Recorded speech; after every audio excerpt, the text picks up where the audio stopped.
just before deployment. And we were flying out of I forget the name of the Marine base there in San Diego, and we were practicing caracols at night. That's the last thing you do to hone up your skills, because it's one thing landing on an aircraft in the day and another thing landing on an aircraft carrier at night. And we were the last in line on short final. And we were coming down, and all of a sudden, we were within maybe 100 feet of the deck. And all of a sudden, everything turned red in front of us, meaning that all the danger red lights came on, blinking, and immediately over the intercom control tower said, 10 pin 616, your signal is Bingo El Centro. Well, now that's code, and that says that we are in an emergency, and we have orders to go from where we were to El Centro, California, where there was an isolated base. Now you have to know that this aircraft that I'm in holds 42,000 pounds of fuel, and since it's so heavy, the aircraft carrier has a limit of like 45,000 pounds. So we have to dump down to only having 3,000 pounds of fuel in our aircraft. And we have two engines, and they're each burning 6,000 pounds in that one. So we don't have, once we dump down to weight, we have a very limited range. And I got out that I was the one in the right seat again, and I had a bingo chart in my lap. I had a pad with a book, and I turned to the bingo chart, and the bingo chart said, for that distance, you cob it until you get to 30,000 feet, and then you coast and hope that you make it. And that's exactly what we did. Smarter people than I made up those charts, and they figured the maximum range under emergency conditions, and for that distance it was going to 30,000 feet at full power and then coasting in and hoping that you make it. And the pilot in command and I were looking at darkness over El Centro. As we approached, we knew we were coming in hot and heavy, and not heavy but light, hot and very empty. And we were both kind of excited, but we just had to go through certain maneuvers, pre-landing thing, check lists and so forth. There's about 41 checklists on a landing like that.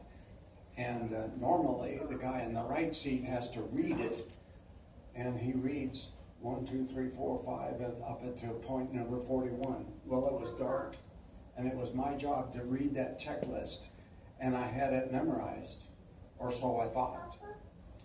And I missed one thing, and that one thing was the anti-skid switch.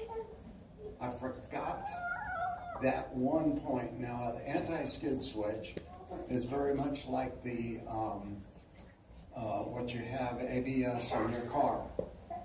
What your ABS in your car is, it kicks in when it senses that the one wheel or more are turning at a different RPM than the other ones. And so it says to itself, we're in slippery conditions and we've got an emergency, and so I've got to do my job. and you sense a shuddering at that point. I don't know how many of you made a panic stop in slippery conditions like that. You would have noticed it, and that's the same sort of a deal. So the reason that it's on the checklist is that when you land on land, you want it. Let's see if I can remember this right. You want the anti-skid on. When you land aboard a carrier, you want it off, and it's a toggle switch. And we came in, and we sensed that we were really high, so we were losing altitude deliberately very fast. And both of our hearts were in our mouths because we were watching the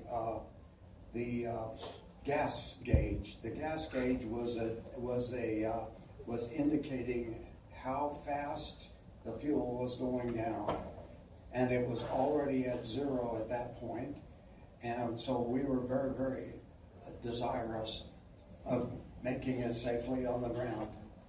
And the guy that was at the controls was as excited as I was, and we came in really steep and really hot, and we hit the runway very fast, and it was all dark, and except that we had radioed ahead, and they had all the storm troops out. They were all dressed up in those silver fireproof suits, and they had their foam equipment, their trucks and everything all ready. And we saw that, and we aimed for the center line. And as soon as we hit the ground, because I had forgotten that anti-skid switch, one of the main mounts blew. Now the main mount is, they were the tires, and they were big, they were this high, they were just huge, and they had a magnesium center in them. Now if any of you have any experience with magnesium, and this is what they taught us early, that magnesium will burn brighter if you put water on it. So what they had in training was a demonstration of this. They lined up a bunch of us with a hose, and you brace yourself, and that water comes out. They had magnesium fire going, and try as you might, there was no way to put that fire out. So here we are, and the main mount broke on the left side, and immediately the only thing to do is to purposely blow the right one. So, because we were skidding off to the left, and we didn't want to skid off the runway, and so we blew the right main mount, and it straightened us out. But then the unexpected happened again. As soon as we got back on the pavement, that heavy airplane sunk down into the runway on one side. And if you can imagine, at a speed of about, well, we were down pretty slow. We were down about 30 knots on the ground when this happened. And all of a sudden, instead of going straight ahead, we did one of these, just like that. I mean, it was that fast, and we were looking backwards to where we came from, and we were at a stop. And the only thing that both of us thought is ditching and bailout. That's something that you practice so that you can get it down into seconds. And we used to have competition between the flight crews as to which crew could get out the fastest, and they had that stopwatch on us. And boy, I tell you what, I think we beat all the world records of getting that out of there. There's all sorts of strappings, oxygen hoses, and intercommunication devices, wires and everything. And it happened that the way out was to blow the hatch down underneath and slide out. That's the only way. It didn't have a ejection seat. And boy, we just hooked them and got out of there. And Fortunately, there was no fire. I got back to the BOQ about 2 hours later. And the only thing the first thing I thought about was her. And so I dialed her on the phone. And I said, "Luann, I'm okay." The only thing that I can regret looking back on it was that I didn't ask one of the guys. There's enlisted men that help you with things like fuel and stuff. I should have said, "Would you dip our tanks and tell me how much fuel we had?" I am convinced that we were running on fumes and that we didn't have any fuel left. If we had missed that one time, it would have been all over.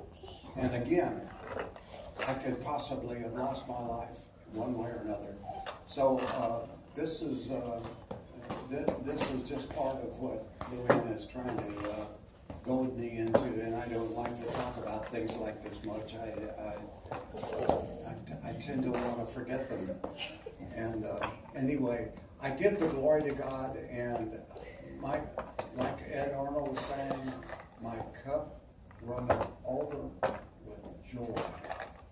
And I hope that everybody here has enjoyed this. We certainly have been honored by all of your presence. Thank you for coming.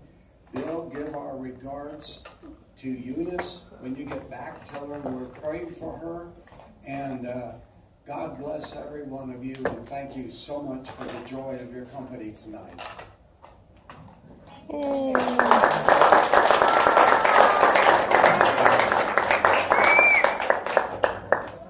Alrighty, folks. Final thing, we desperately want to have pictures with all you, because the reality is we don't know